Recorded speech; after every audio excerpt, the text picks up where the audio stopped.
So it's really great to have her with us, and she's going to be talking to you about the impact of L1 in the L2 language classroom. So without any further ado, I'm going to turn it over to Veruska, and I'll be welcoming the others as they come along. Thank you, Nancy. Thank you very much. So hi again, everybody. I hope you're doing okay. I'm glad to see that most of you are back, right? So 2 sessions on the same day sometimes can be heavy, but you're all here, so I'm very grateful. Let me see. I think this one, let me just mute one of the, yeah, I think it's going to be better now. All right. So again, in case you have any questions you would like to ask, be sure to type them in the chat so we can address them later, okay?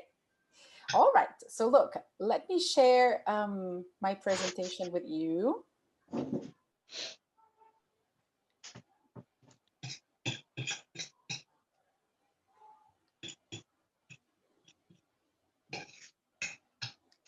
Can you all see it okay?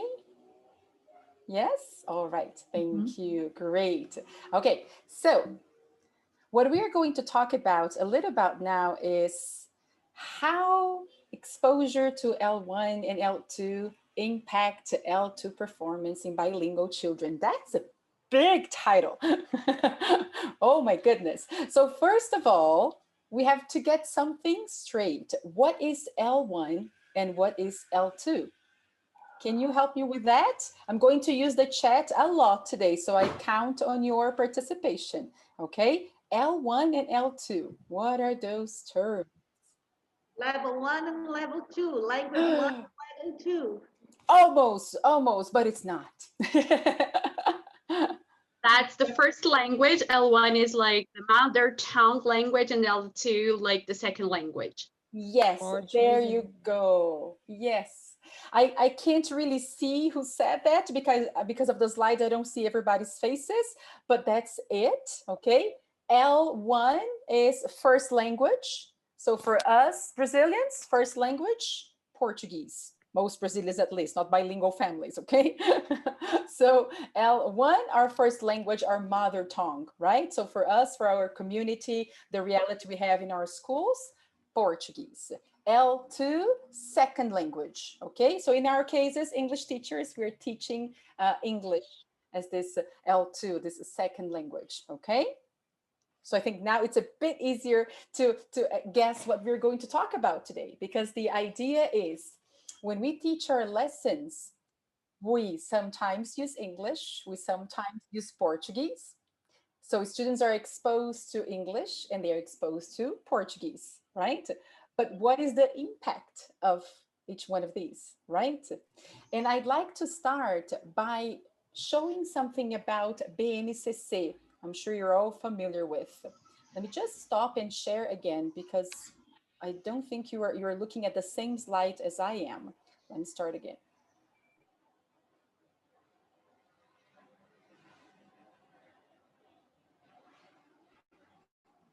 Okay, now I think we're looking at the same page. Can you see a quote from Nova Escola? Is that what you're seeing? Ah, okay, perfect. All right.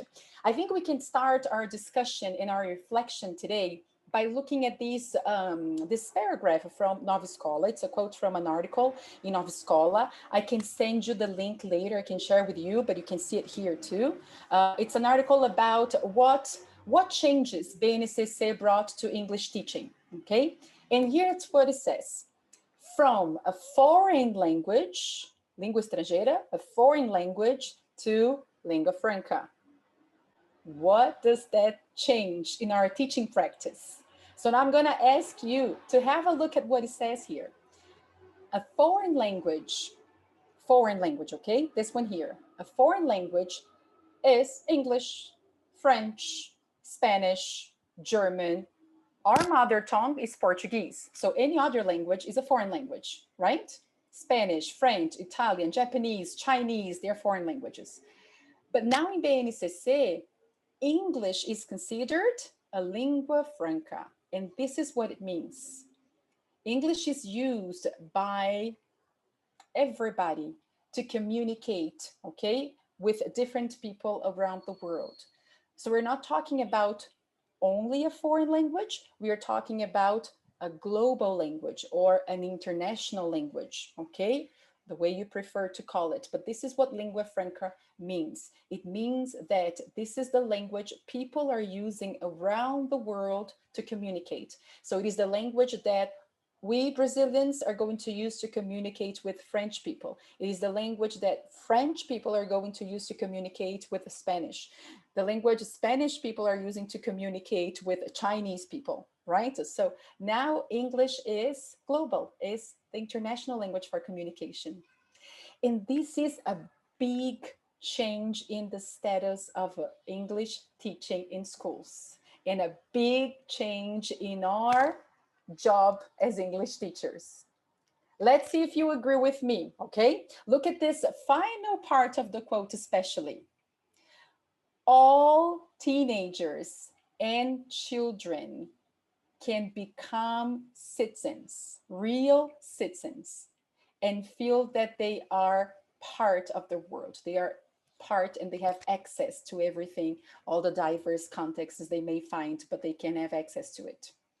So by looking at what Nova Escola says about BNCC, and by reading BNCC in detail, I'd like you to have a look at these pictures. Before, when we had our PCNs, right, Parâmetros Curriculares Nacionais, English was a foreign language.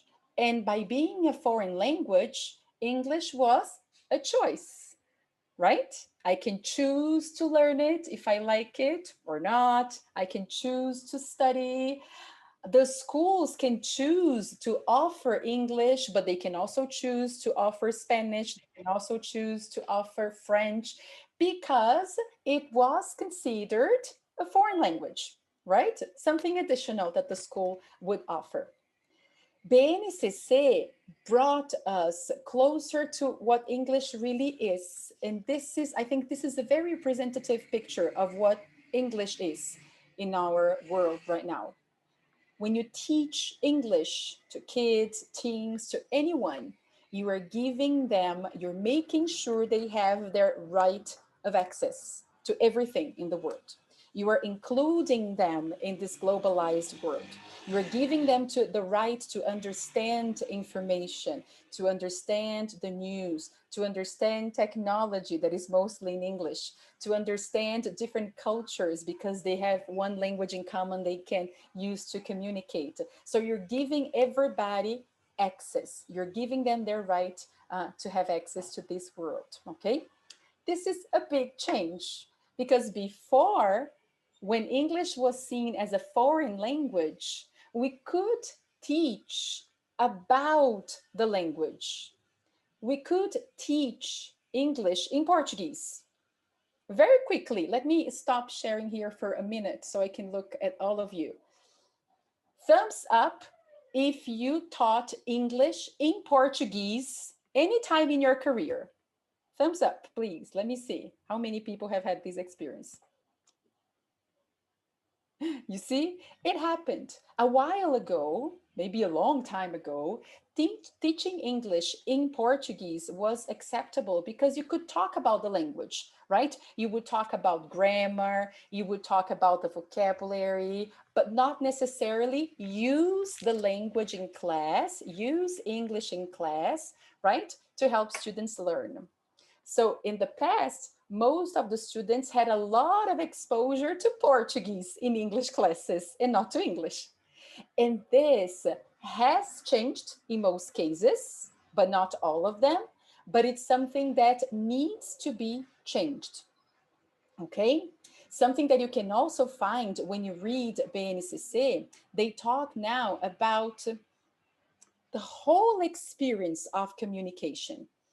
Not only knowing about the grammar or knowing how to read in English, right? But the whole experience. When I think about the whole experience of English, and when we think about the role that English has nowadays, what do you think we are teaching our students in class? Can you use the chat to share your opinions with me? When we offer English classes to our students, what are we trying to teach them? I'm going to look at the chat again. Help me out. Teach English. Communication. Thank you so much. What's your name again? Can you say it? Leila. Leila. Leila. Communication. Leila. Perfect. Perfect. That's it.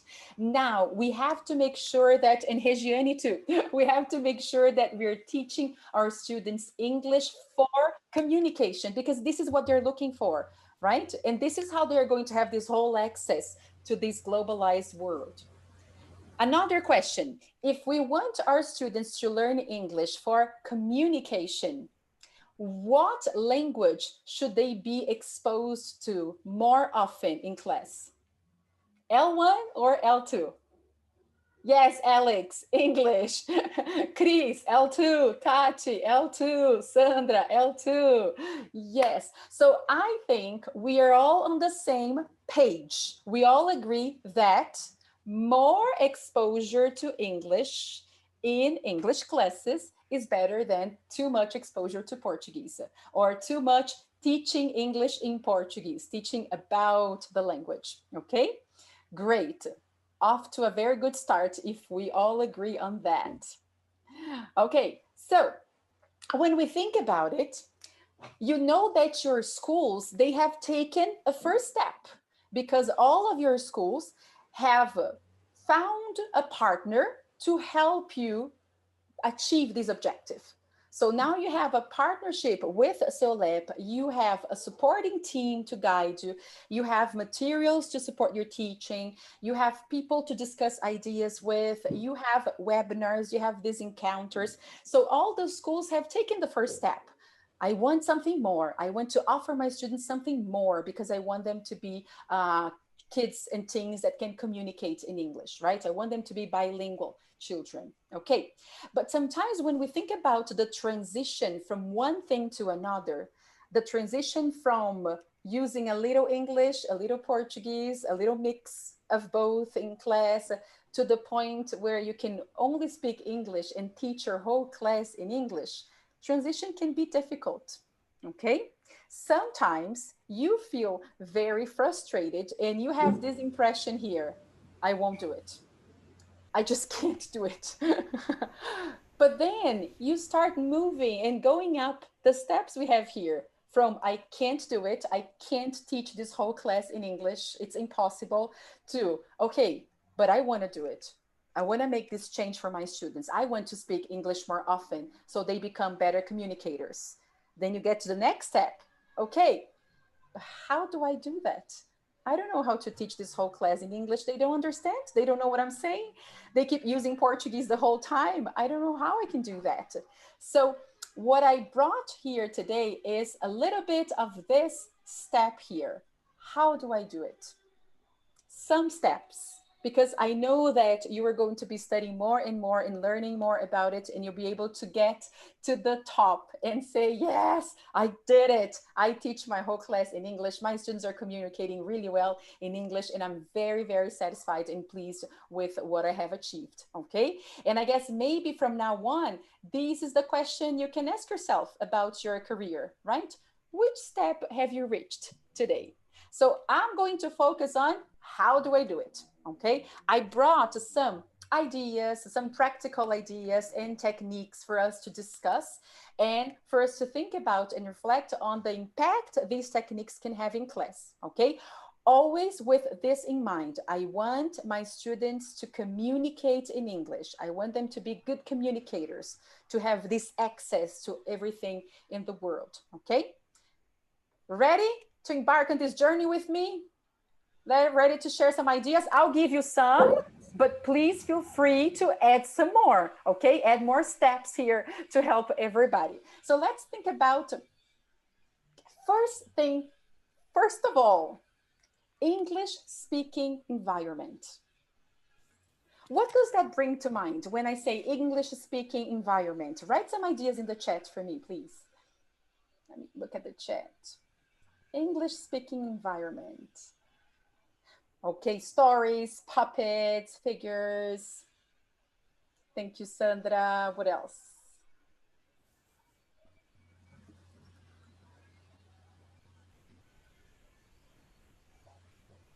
Signs, songs. videos. Very nice. Backgrounds and games. See, full of ideas. Very good. Okay, so let me show you what I'd like to suggest. When I talk about English speaking environment, I want you to think about first your classroom, the classroom you use with your students, okay, your working space, and then secondly, school premises, okay? So let's think about your classroom first, your working space. You need to make sure they look at the space and they see English all around. They must be exposed to English, remember, so they need to see it. So you gave me some ideas, and some of them are here too. For example, posters. We can decorate a room with posters. We have the most famous ones. You can have the weather poster. You can have a calendar poster with the days of the week, months of the year. You can have the birthday poster, a birthday list for you to have a mini celebration with all the kids in class, right? You can have rules and routines, okay? So for example, every class you start with a circle time and you ask students how they're feeling. So you can have a poster like this, the feelings poster. So they have different words to express their feelings besides I'm happy and I'm sad. That's how we start, yes, but you can broaden that vocabulary, okay? Or rules or arrangements you have with your students, common agreements you have with them. Like here we learn from mistakes, here we respect each other, here we are a team, okay? You can also have posters or speech bubbles around the classroom with classroom language. If we want our students to be able to use English more often, we need to give them the tools. So frequent language can be around the class. Examples of frequent language. Can you give me examples of classroom language that students use very often? I have a list, but you can tell me. What May I are the go to the common questions? toilet? May I Yes, go? May I drink some water? Excuse me. Come on, exactly. come here. Help me. Yeah. So you see, these speech bubbles can be around. May I for go to the bathroom, drink some water, right? Or Open your language boots. for clarification. Can you repeat that, please? Can you Yeah. say that again? Teacher, I didn't understand. Can you help me? Or expressions for vocabulary. How can I say this in English? What's the word for tarara in English, right? Yes, medium, motivational messages. Yes, Mm. for sure. Like this one, right? We learn from mistakes. We are a team. We work together. Okay. Spread it around. I know that sometimes you share your classroom with the other teachers, the Portuguese teacher, the math teacher, but you can talk to your coordinators and you can give the suggestion of an English corner. So part of the wall in that classroom is going to be for you, for your English speaking atmosphere. And you need that, right? I guess you can tell your coordinators, directors, look, if you decided to invest in English classes here, to have a stronger English program at the school, give me my English corner. I need my English corner here in the classroom. Okay, I can go there and help you convince them that you must have an English corner. Okay. Also, classroom material. Who mentioned here? Leila mentioned.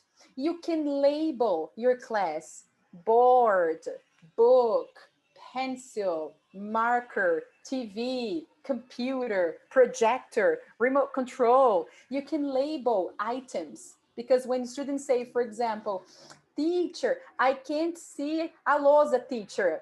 Say, oh, what do you call this again in English? Board, right? So say, excuse me, I can't see the board. Okay. Also, something that will help you is a reading corner. Think about how nice it would be to have a reading corner in your class. Doesn't necessarily have to be inside your classroom, but maybe somewhere around the school. But a reading corner with comic books. Monica's gang, for example, is one they love. They know in Portuguese, right? Because they read it in Portuguese. And you have the version in English and Spanish too.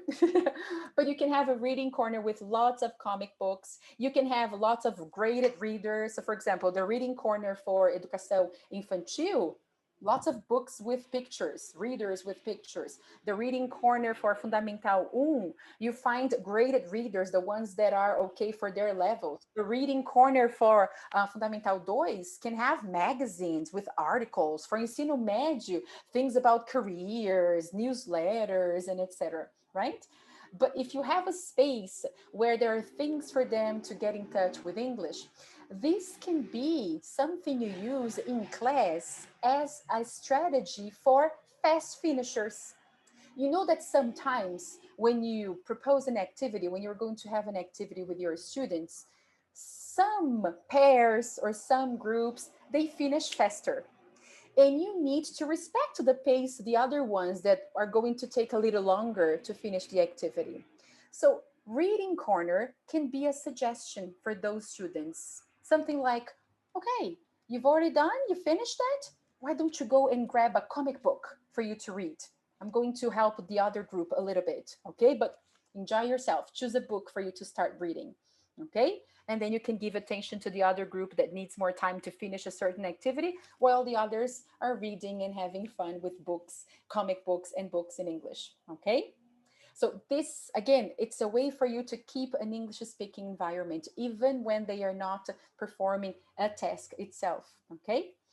Like I told you before, labels is a great idea. You can label everything in class, everything, okay? And you can label everything outside. You can have around the school, you can have some signs with the words in Portuguese and in English. I know all of the schools, they have directions in Portuguese, right? So sanitários, sala da diretora, sala dos professores, and etc.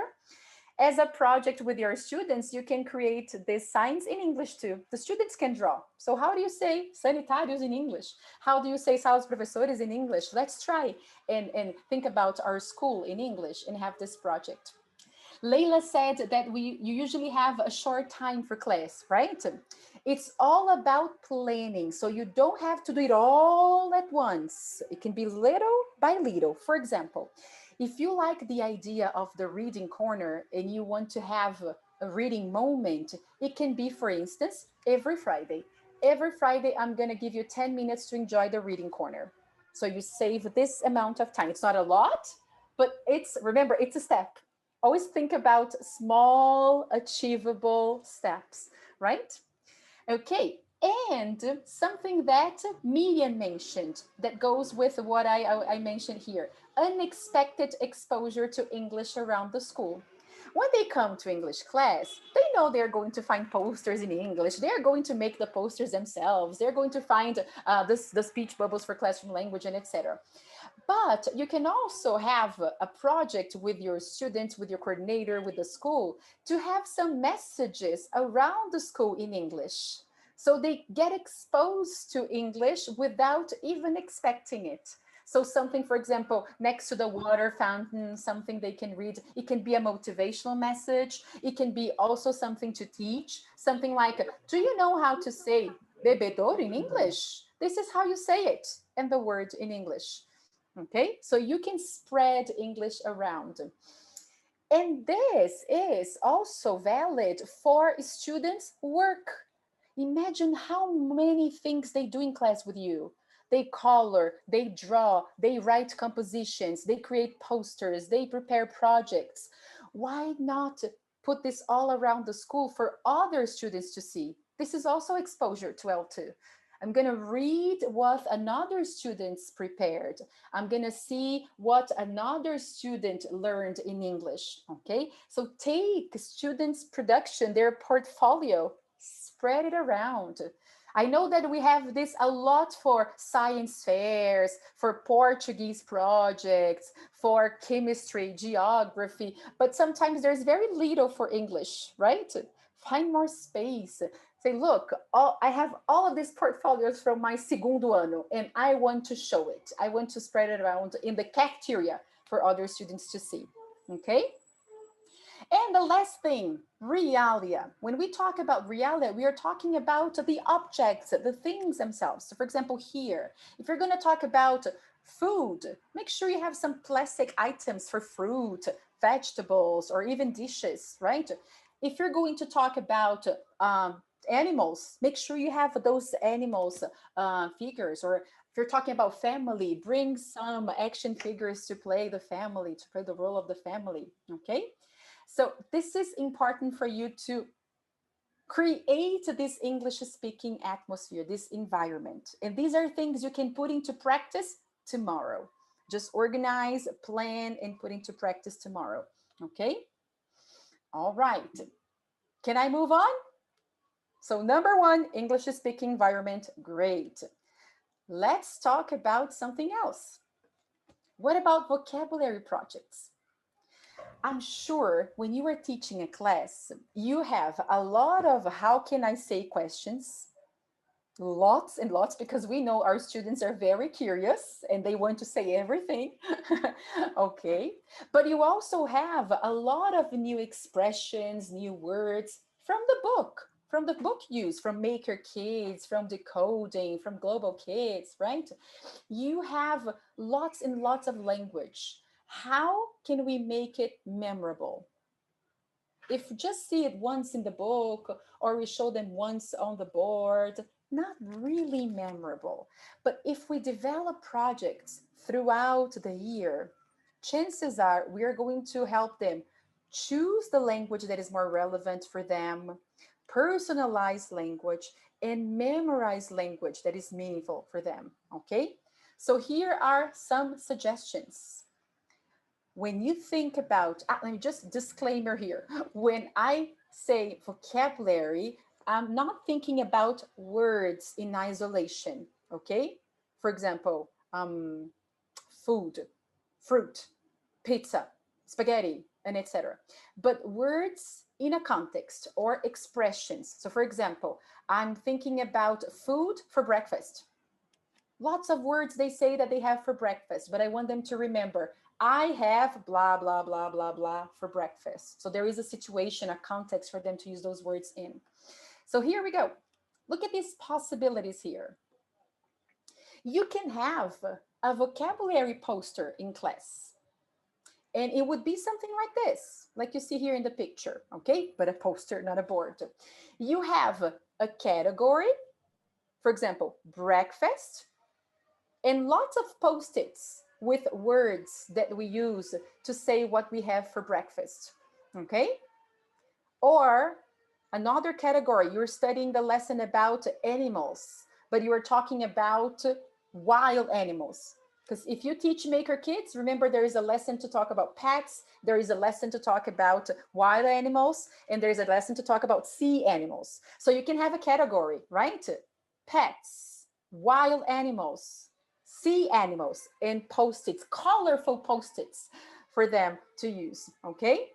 It can be a vocabulary notebook. You can ask students for a small notebook in the beginning of the year, and they can organize it through alphabetical order. So they have 1 or 2 pages for letter A, 1 or 2 pages for letter B, 1 or 2 pages for letter C, so on and so forth.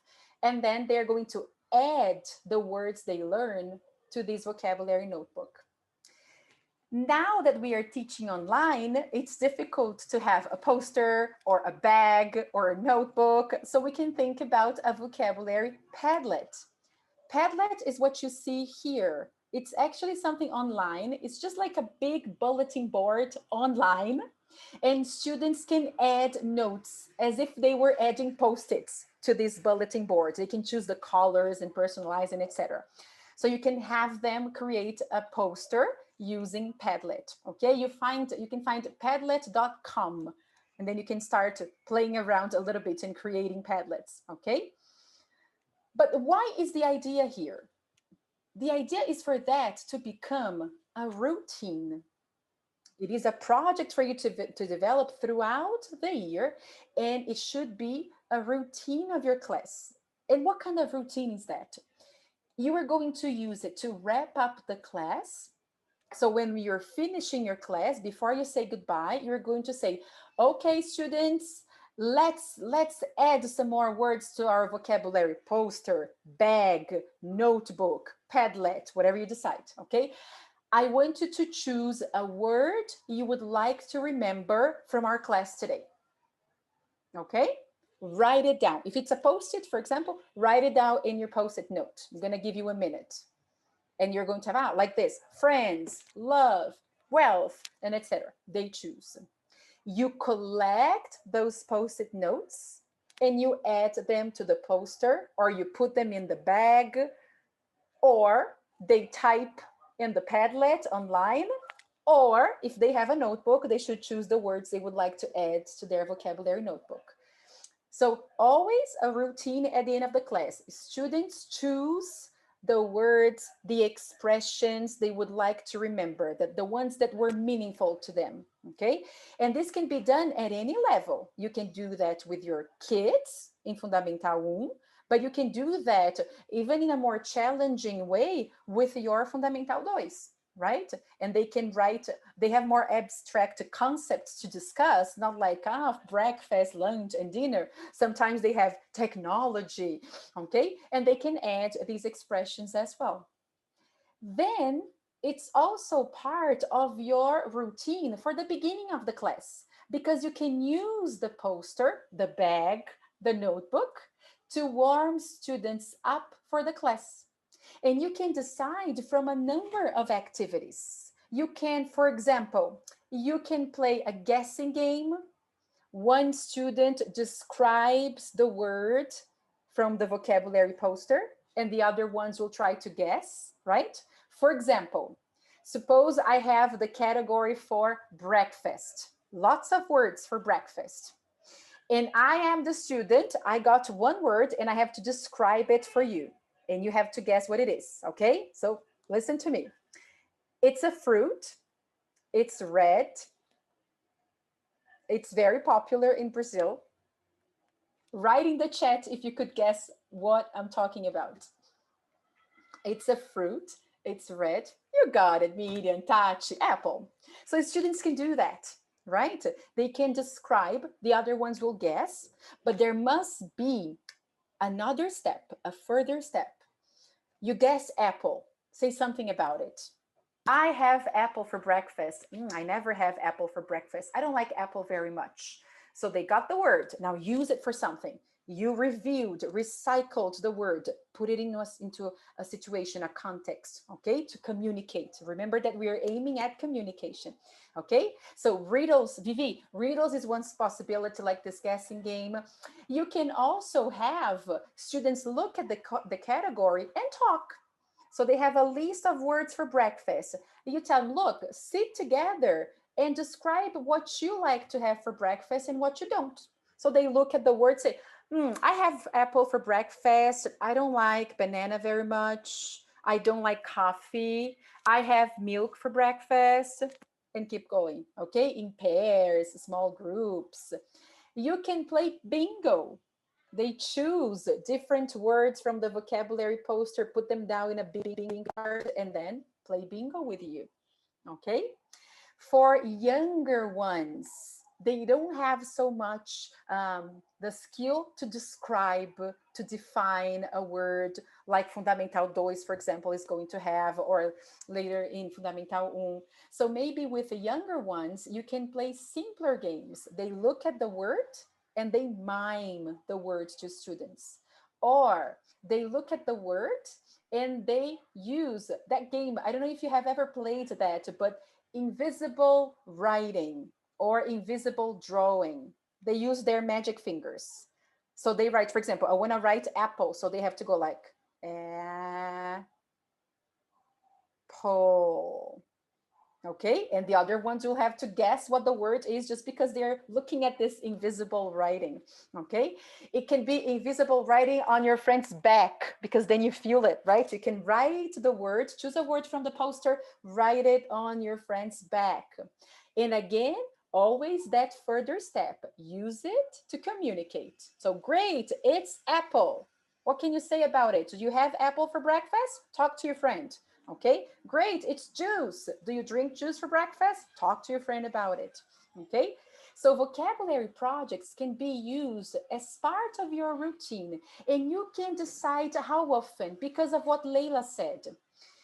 There are different contexts here, teaching contexts in this webinar. You are coming from different schools. Sometimes you have 15-minute classes, sometimes you have 45, sometimes you have 35. Sometimes coordinators tell you you have 50, but you need to move your students from one class to another. You don't have 50, you have 35, because for you to move them to one class and then bring back to the other class again, 35. So you can choose, for example, to play the vocabulary project once a week or twice a week, if possible, every class. But remember, take the first step. Choose a day. I'm going to start with the vocabulary project on Friday, only Fridays. Okay? And then you do that. Every class, they choose a word, add to the poster or put in the back. And then Friday, you play games with the vocabulary poster. You review all those expressions, those words, and you use them to communicate. Okay? Questions here? Yay, for you too, Leila. I'll tell you something. It's easy to talk about something that we love. I love teaching English, and especially to Fundamental 1. I'm sorry, Fundamental 2 teachers. I love them too, but I really like Fundamental 1. All right, so let's keep going. Another suggestion is recasting. And now let me just stop very quickly to see you guys, and I'll share again. Thumbs up if you have ever heard of recasting, or if you know what recasting is. Let me see. Thumbs up. Vivi, okay. Leila too. Nancy too. Paulinha, good. Okay, great. So I guess for many of you, this is going to be something new. And I'm very happy to show you that. I learned that a long time ago working at Cel.Lep. I was trained for kids, very young kids course, babies coming to Cel.Lep. And then we studied a little bit about recasting. Wait, I can't see you anymore. Let me just change that. So I'll be able to see some of you. Okay, here we go. So the idea is, first of all, recasting can be seen as a correction technique, okay? If you read literature about teaching English, about correcting students, recasting is one of the techniques you can use, okay? With our Brazilian students, we use recasting, but we think about a cycle, and I'm going to show you that, to use this effectively. So when we think about recasting, whoops, there is an effective way for you to use this technique, and it goes like this. Our students, they participate in class, hopefully, and they speak Portuguese a lot of times, right? We need to be, first of all, happy that they are participating, that they are engaged, that they are giving their opinion, showing interest, even if it is in L1, because that means they are with you. They got engaged. Now you're going to help them with L2, with English. So this is the cycle I'd like to suggest you start using. Students make a contribution in Portuguese, in L1. You recast this contribution in English. You say it in English. I'm going to give you an example, okay? Then the student should repeat what you said in English, and then you are going to react. You're going to make a comment. You're going to say something, answer the question. So I'll give you an example. You're telling a story, Goldilocks and the Three Bears, right? You're telling the story. Students are interested. They are participating, and you show the picture, and they see the bear family, and they go like, oh, nossa, que urso grande. They're paying attention. They're interested, right? What I have to do is look at the cycle. Next step, I have to say it in English. So say, wow, that's a big bear. And I encourage my student to say in English. I'm looking at Daniela, so I'm going to use Daniela now, okay? Dani, try. And then Dani will try, wow, that's a big bear. Or maybe Dani will say, big bear. Or Dani will say, big.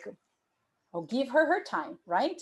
And then, yeah, and then I react. Yes, Danny, that's a very big bear. It's Daddy Bear, right? This cycle will give them a chance to be exposed to English more often and to learn to say the things they want to say, right? Because the book is teaching me to say, this is a bear. But I want to say, nossa, que urso grande. It's not in the book. I have to give that to my student. Okay, so this is recasting, is this technique of rephrasing what the student said in Portuguese in English. But this cycle is important because if I change the sequence, if this happens, nossa, que urso grande, and I say, yes, Dani, that's a very big bear, but look, wow, that's a big bear. Dani already got what she needed. I answered what she said to what she said. I made a comment, so she won't be really paying attention to what I'm saying next, right? So this is why it's important to give them the English first and then react, okay? And I'm going to tell you a very, very quick story, a personal experience to talk about how important consistency is, okay? This cycle, the recasting cycle is really effective, but you have to be very consistent. I had a student who was 4 years old. Her name is Lara. Now she's 15, I guess, or maybe 14. So she was 4. She took ballet lessons at school. So she was a beautiful ballerina. The way she moved around was just like a ballerina, even though she wasn't in her classes, her ballet lessons. So every class she would come, every day she would come to my class and she would say like this, teacher, posso tirar os sapatos? And put her foot up like a ballerina. And then I would say, following the cycle here, Lara, can I take off my shoes? She would look at me and go like this. Say, okay, you can take off your shoes. Every class. Posso tirar meus sapatos? Can I take off my shoes? Yes, you can take off your shoes. But I give her some seconds to try. After a few weeks together, the same situation, teacher, can I take off my posso tirar meus sapatos? Can I take off my shoes, Lara? Shoes? And I go, yes, she got one, shoes. She's saying shoes, perfect. And then again, insisting the same routine till one day she got to class and she said, teacher, off my shoes? I didn't have to recast it. She started right away with off my shoes. But it was a matter of months doing the same thing every class. So you have to be very consistent. When you start using recasting, you need to do it consistently and often, okay? Because it's easy to give up, right? To listen to Portuguese and let it go. But if you try and if you keep consistently doing that, you see some results, okay? So again, they speak Portuguese, you recast in English, you encourage them to repeat, but if they need some time, some other opportunities to do so, fine, then you react, okay? Can I move on? Okay, so identifying and creating opportunities for communication. You need, when you're planning your lesson, you need to look at the book you are teaching, the book you are preparing, with the eyes of English for communication, from this perspective. So you have to look at the book and say, oh my God, I have to find something for my students to communicate about here.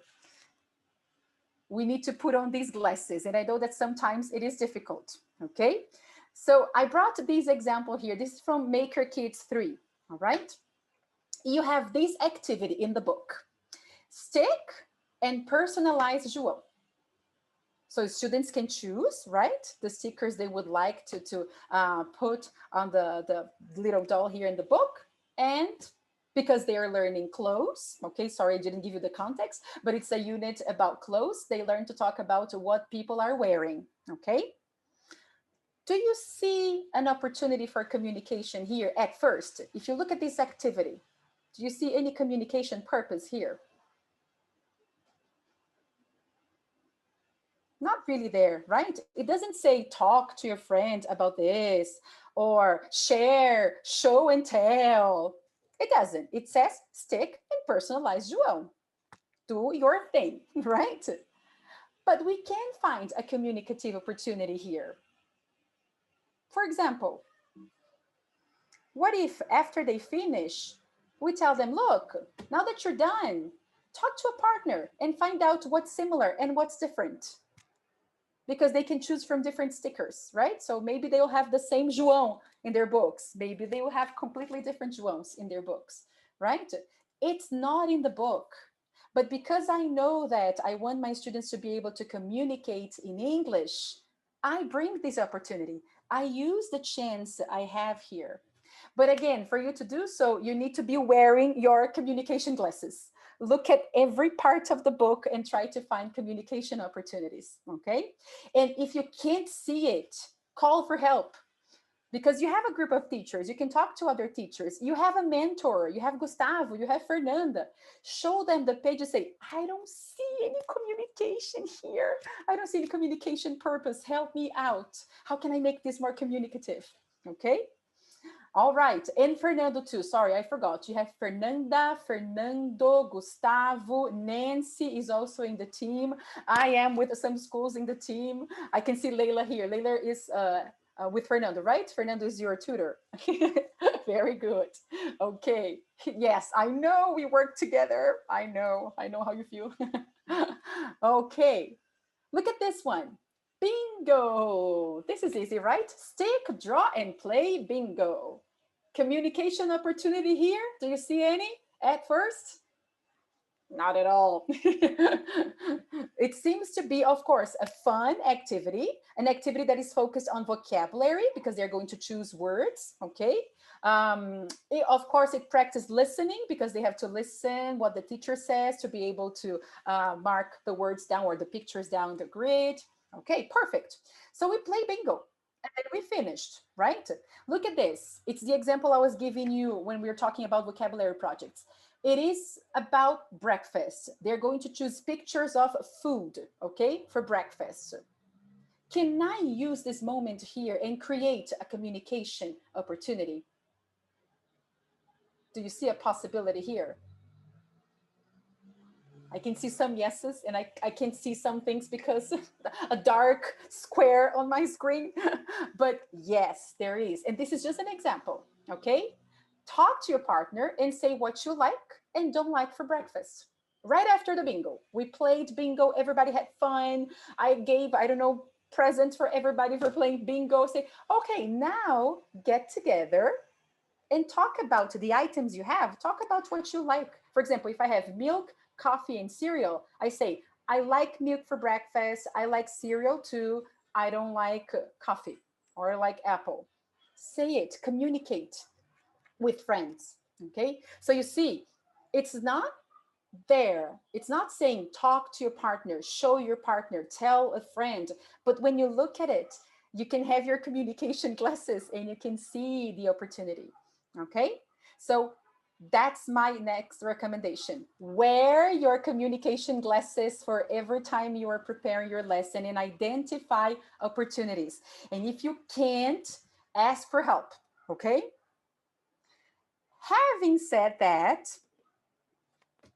look at number 6. Scaffolding learners talking through frames, okay? The idea of scaffolding learners talking is to give them some tools, some structure, some starting point for them to be able to talk, to communicate, okay? I'm going back one slide just to give you an example. If I imagine I tell my terceiro ano, they finish playing bingo, and I go like, okay, terceiro ano, now get in pairs and talk to a partner and say what you like and don't like for breakfast. Chances are my angels from terceiro ano are going to be like this. Ah, eu gosto, não, gosto, não, gosto, gosto, não. Done. Okay, finish, teacher. Or they're going to say something like this. Apple, sim. Milk, não. Coffee, sim. Cereal, no. Like that, right? Because they're not prepared. Scaffolding has this idea, like Nancy told you in her session today, you're going to build for success. You're going to give students what they need, okay? And when we talk about frames, I'm going to give you an example of what that is. You give them the task, talk to each other about João, and describe what João is wearing to find the similarities and differences, but you're going to give them a frame of language on the board, like this. You're going to tell them, look, you can say, in my picture, João is wearing blah, blah, blah, blah, blah. Your friend's going to say, SA student A, okay, SB student B. Your friend's going to say, in my picture, he's wearing blah, blah, blah, blah, blah. And then you can make a comment, oh, that's similar. That's different, okay? You have these 3 chunks of language on the board. In my picture, João is wearing. In my picture, he's wearing. That's similar, that's different. Then they go back again because they can talk about what he's wearing on the top part of his body, João, and then bottoms, right? So they can do it twice. And then for shoes, 3 times, you can decide, okay?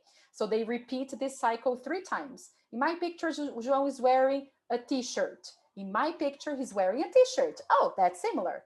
In my picture, João is wearing sandals. In my picture, he's wearing sneakers. Oh, that's different. Terceiro ano, having a conversation in English, a complete conversation, a natural conversation, as if they were international students talking about their books and comparing their drawings like they do in Portuguese when they compare their drawings in Portuguese, okay? Or the other example I gave you, the bingo. Imagine if I tell my terceiro ano, okay, now terceiro ano, talk like that. It won't help. So we need these frames of language to guide their speaking, to scaffold their speaking. Something like this. I like tarara for breakfast. What about you? Ah, me too. Or not me. And I like tarara for breakfast. Student A, student B. And they keep repeating this cycle. So look at the first picture, the first sticker you have in your bingo grid. Say, cereal. I like cereal for breakfast. What about you? Not me. And I like apple for breakfast. What about you? Ah, me too. And I like milk for breakfast. What about you? Not me. I like juice for breakfast. And keep going. And this is the examples I'm giving you. They are from Make Art Kids 3. So they are the exchanges you have. They are simple because of the level of the kids, right? For Fundamental 2, for example, you can have longer frames of language. You can have 3, 4, 5 exchanges with these frames of language for them to interact, okay? So you see, I created the opportunity. I could see a chance for students to communicate. But if I don't give them what they need, if I don't scaffold their talking, and if I don't use these frames of language, they won't be able to do it, okay? They need it to be visual. It has to be on the board, or it has to be on the slide you're sharing, okay? And you need to give them an example, okay? So you tell them the activity, talk to your partner about what you like for breakfast. You give them the language they need. What do you say again? If it's something you eat for breakfast, I like. Okay, so we're going to use right on the board. I like space for breakfast. What about you? Me too. Not me, okay? And then you give an example. For instance, choose a student. Let me see who I can see here. I can see Chris. Chris is going to be my student, okay, Chris? You can open your microphone. So class, you're my class. Class, let's see an example. Chris, I like milk for breakfast. Milk, what about you? Me too. And I like coffee for breakfast. What about you? Me too. I love coffee. Your teacher here drinks coffee all the time. Yeah, I have a tattoo here, a coffee tattoo. I have to get one because it's a passion. Yeah. Well, I say it's a passion, but it's actually an addiction. But that's okay. Yeah. We have to talk about it. But you see, you just do one example for them to understand how they should go and repeat the exchanges again for more items. And then you give them time. Say, look, I'm going to give you 3 minutes. Choose the pictures and talk to your partner about your breakfast. Communication. They communicated. Okay, but again, they could only communicate because you created the opportunity and then you gave them enough support for them to communicate. Otherwise, they would be using Portuguese again, right? They would be saying everything in Portuguese. Okay, is the idea of frames clear? Yes? Okay, so let's move on. Instructions and modeling out. Let's see here. I'm gonna, let me just show you. I'm gonna show you a video. I'm gonna share a video with you. I hope it works out fine. Let's see. But I'd like you to think of this. We're not going to watch the whole video. We're just going to watch part of it, okay? And I want you to think about the importance of clear instructions, the balance between giving instructions and learn by doing, okay? All right, so let me try and share the video with you. Nancy knows this video. Paulinha does too. Let's see. Sound okay? What's up, the internet? You know what? I'm hungry. I could really go for a peanut butter and jelly sandwich. Do you guys think you can write down some instructions and teach me how to make a peanut butter and jelly sandwich? Yeah. Then do it. I knew we were gonna do this. I heard Dad talking to Mom. Choke yourself on my hand. Sometimes they do what you tell them.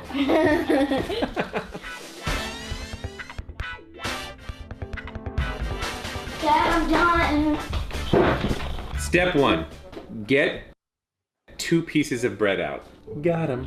Get a butter knife and get some PB. Take 1 piece of bread, spread it around with the butter knife. No, Dad, with the peanut butter. I'm just doing what it says. It says take 1 piece of bread, spread it around with the butter knife.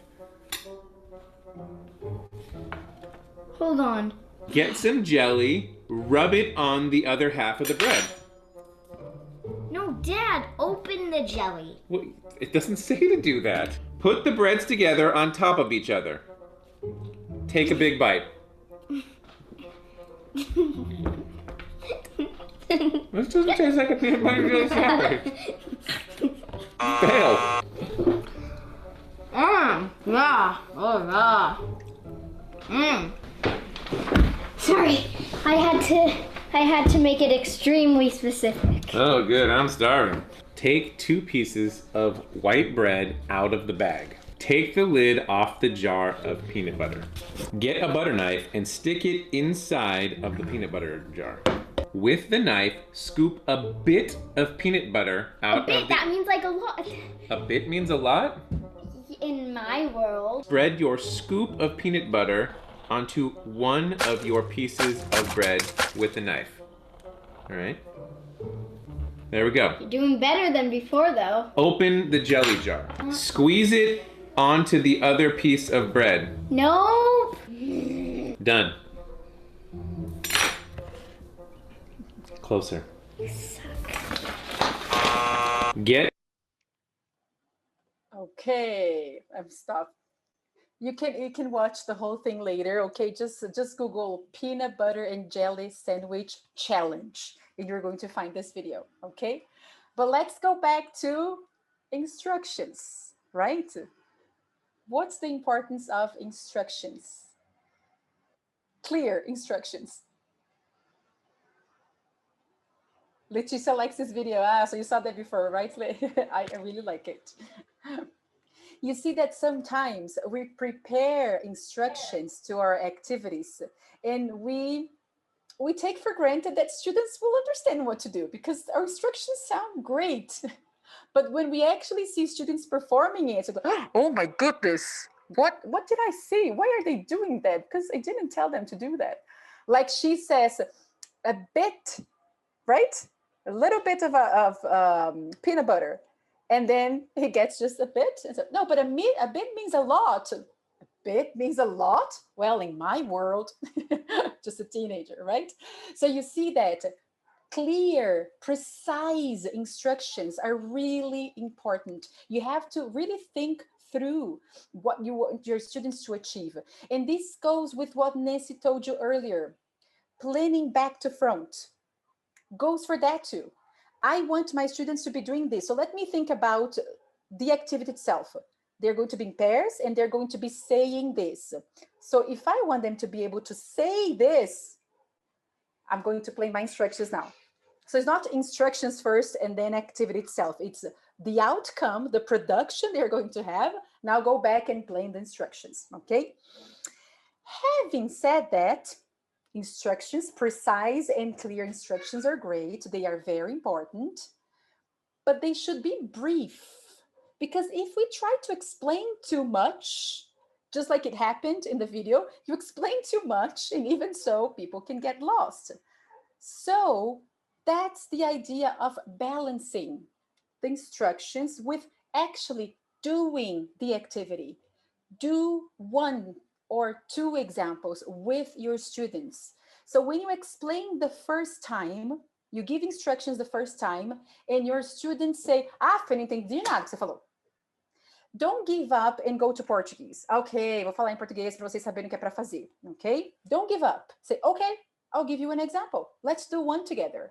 They learn by doing. So maybe they didn't get the instructions, but they are going to get with the example. So do the first one, do the second one, or role play the conversation with 1 or 2 students. And then you ask again, okay now, is it better? Okay, you can start, right? Something that Nancy mentions a lot, okay? And I'm going to say it here. Use ICQs. Have you ever heard of ICQs? No? Okay, ICQs are instruction checking questions. Paulina, yes, good. Nancy, can I ask you a favor? Or Paulina, can you write that in the chat for me? Instruction checking questions, ICQs, okay? You check your instructions. So you gave instructions, you did an example, you model out 1 or 2 for them to get the idea, and then you confirm, you rephrase, or you ask students to tell you, okay, so what are you going to do again? Are you going to work in pairs or in groups? And they should say, pairs, teachers. Teacher, are you going to write or speak? Speak, teacher. Are you going to talk about your breakfast or your lunch? Breakfast, teacher. It's okay. Yes, you got it. Go ahead. Okay, so you can have that. You can have simple and precise instructions, modeling out or giving them an example, check your instructions, and then, okay, go ahead and do it. When you have that, chances are your students won't be needing to use Portuguese, okay, in class. All right, so let me just go back to that. So again, remember the video, okay, the funny video, but for you to remember the importance of clear and precise instructions, but also for you to remember the importance of the balance between talking and doing. Think about these kids. If they could just prepare the sandwich together, everybody with a knife, everybody with peanut butter and jelly, and they show what to do, demonstrate, get the peanut butter, spread it around on top of the bread. Now get the jelly. If they could show instead of just saying it, this confusion wouldn't have happened, right? So you see how important actually doing with them, giving an example is. Is this tip clear? This idea? Okay, next one then. And then we get finally to L1.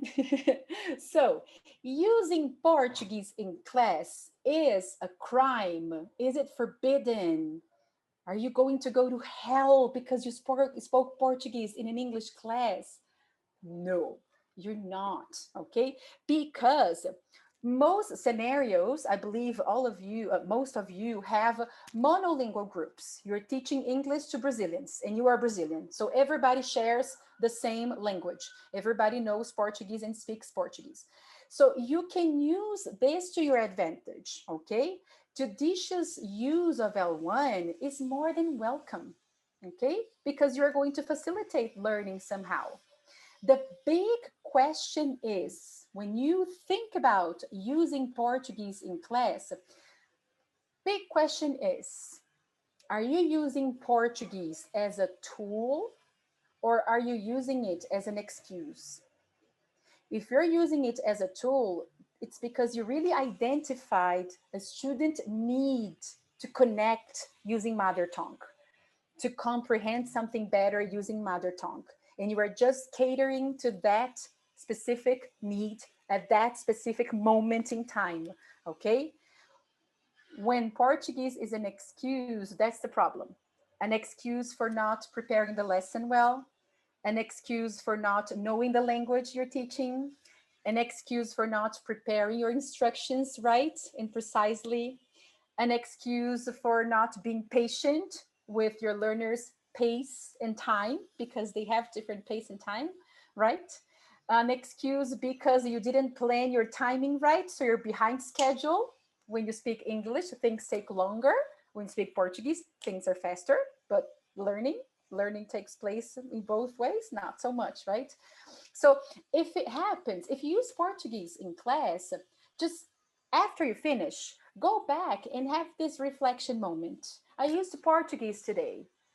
Was it really necessary? Could I have rephrased my instructions? Could I have given them an example instead of translating? Could I have given them frames on the board for them to speak English instead of saying it all in Portuguese? Could I have checked the instructions I gave? Could I have used the posters in class to show language? Could I have used the realia, the animals, fruit, and etc.? Could I have a paraphrase? There are so many possibilities, right? So just have this reflection when you use Portuguese, because it is not a crime. It's not something for you to punish yourself if it happens, because it is one of the tools that English teachers teaching monolingual groups can use. We're all sharing Portuguese here. We speak Portuguese. Why not solve this little problem or this little misconception here in Portuguese? Okay. All right. And then my final message is going to be food for thought, okay? You don't have to answer the question I'm going to ask you, okay? Just think about it. All of these techniques here, they are ways for you to increase L2 exposure, because the more they are exposed to L2, the more learners are exposed to L2, the more chances they have to communicate better, because they are exposed to L2 in meaningful contexts, in contextualized activities. They have the chance to use the language for a purpose, right? It's not only listen and repeat, but they use it to communicate, to say something about themselves and to learn something from their friends.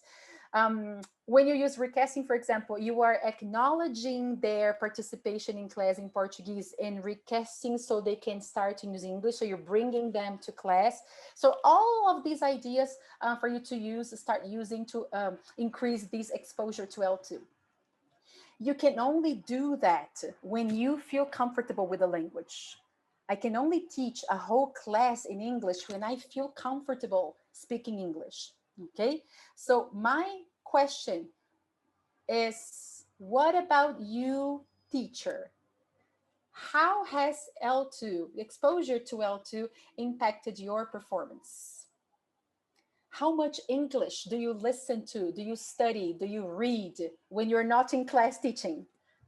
Because as English teachers, as any professional for that matter, right, we can't stop studying. You have to keep looking for ways to improve your pronunciation, to enrich your vocabulary, to learn more about the structures you're going to teach, to learn more about the topics. So you need to be in contact with language.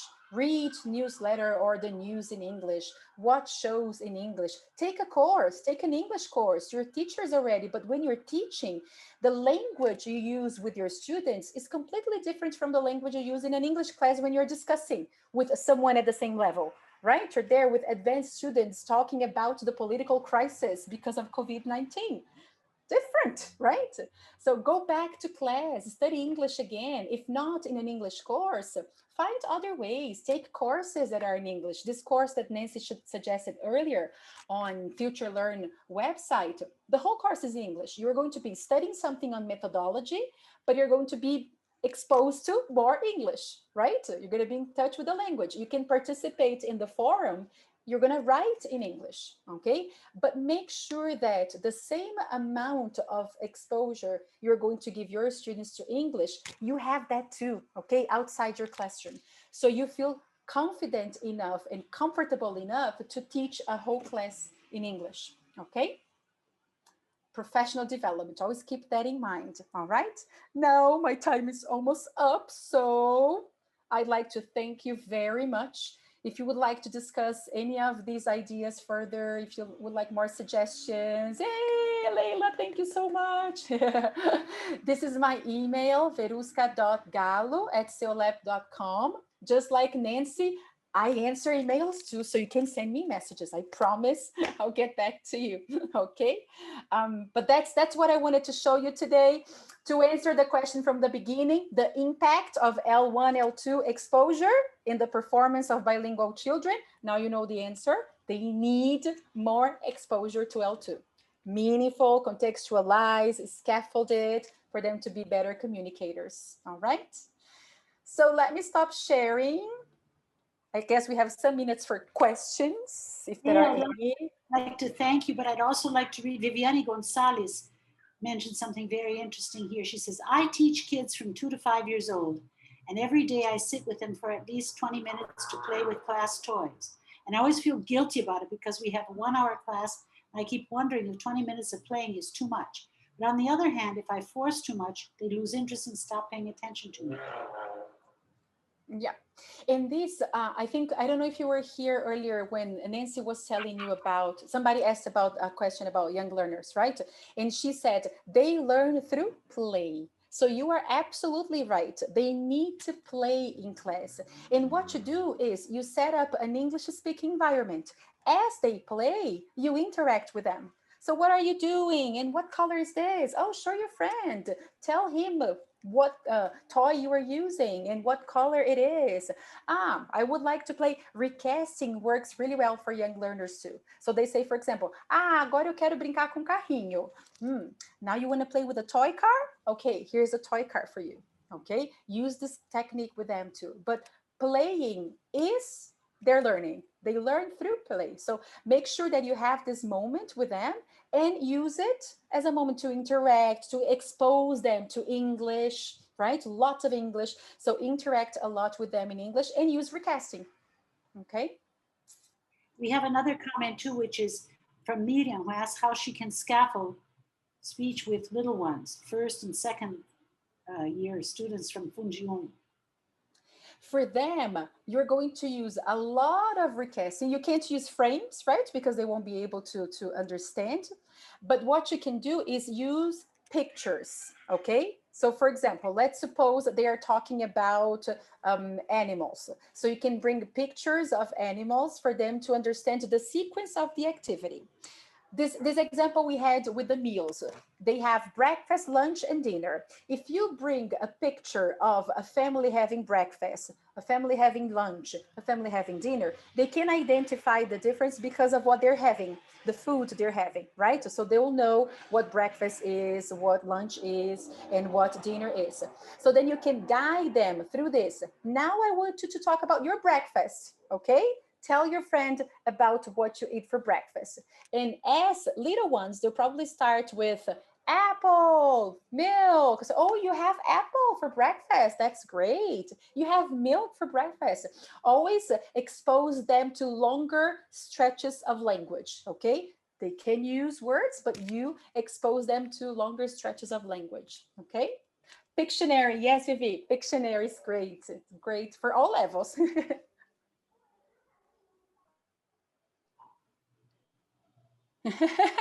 Thank you, Leila. Me too. All right. You really draw. Wow, thank you. Nancy, you too. Look, it's your name there. Beautiful. I love the lettering. Beautiful. Wow, another comment was Viviane said, would modeling be a nice strategy for little kids? I already replied to it, but then you sort of replied in your presentation, but this is something, modeling out is one of the things we forget to do. So maybe you'd like to comment some more on that. Yeah, for all ages, because remember, again, going back to that idea of the message I sent and the message that is received, right? Whenever I give instructions or a task for students to do, an activity, what I say sometimes is not exactly what they hear. And you've been there. You've been there many times. So for us to make sure, we have to have a model, and you have to tell them, let's see an example, okay? Because sometimes, depending on the level you're teaching, if you do it in a very conversational way, they think you are talking, you're chit-chatting. So they have to, this is an example, okay? I'm showing you an example, all right? So use with all levels, with infantil, Fundi 1, Fundi 2, always make sure that you give them at least one example for them to understand the dynamics of the activities, so rounds, what they should say, and etc. But also for them to see an example of the language that is expected. For example, if they thought they would be able to say only apple, and in your example, they listen to I have apple for breakfast, chances are that when they perform the task, they'll remember the example and try to use I have apple for breakfast. Okay, so always always model out, give them an example before they start, and check instructions too. Okay, it is a way to confirm that instructions and modeling out were enough. Because again, sometimes after modeling out, you tell them, okay, are you supposed to work in pairs or in groups? And they go like, in pairs. Say yes. Are you supposed to write or to talk? Ai, teacher, não sei. Okay. So let's try again. And then you have time to readjust the activity before they start, okay? All right. Any other comments or questions? No? Okay, so that's all I wanted to share with you. Thank you so much for being here, for Nancy's presentation, for mine, and we'll keep in touch. You have our email addresses, whatever you need to just drop us a line, okay? Have a great evening, great weekend. Bye, Paulinha. See you around. Bye-bye, everybody. Bye bye. Bye.